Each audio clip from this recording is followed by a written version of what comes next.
काश्मीरचे मुख्यमंत्री आणि नॅशनल कॉन्फरन्सचे नेते उमर अब्दुल्ला यांनी दिल्लीच्या निकालावरून आप आणि काँग्रेसवर जोरदार निशाणा साधला। आपापसात लढा असा टोलाच अब्दुल्लांनी लगावलाय। सोशल मीडियावर त्यांनी एका मालिकेतला व्हिडिओ पोस्ट केलेला आहे आणि आपापसात लढा असं म्हटलंय। काँग्रेस आणि आप हे इंडिया आघाडीचा भाग आहेत, मात्र विधानसभा निवडणुकीत त्यांनी एकमेकांच्या विरोधात लढण्याचा निर्णय घेतला। आधी हरियाणा आणि आता दिल्लीतही काँग्रेस आणि आप एकमेकांच्या विरोधात लढले, मात्र दोन्ही ठिकाणी भाजपला फायदा झाल्याचं दिसतंय आणि म्हणूनच त्यांनी हा टोला आणलाय।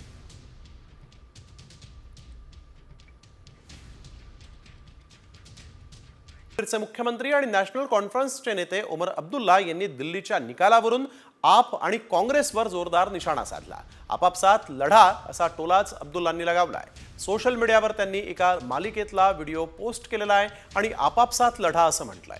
काँग्रेस आणि आप हे इंडिया आघाडीचा भाग आहेत, मात्र विधानसभा निवडणुकीत त्यांनी एकमेकांच्या विरोधात लढण्याचा निर्णय घेतला। आधी हरियाणा आणि आता दिल्लीतही काँग्रेस आणि आप एकमेकांच्या विरोधात लढले, मात्र दोन्ही ठिकाणी भाजपला फायदा झाल्याचं दिसतंय आणि म्हणूनच त्यांनी हा टोला आणलाय।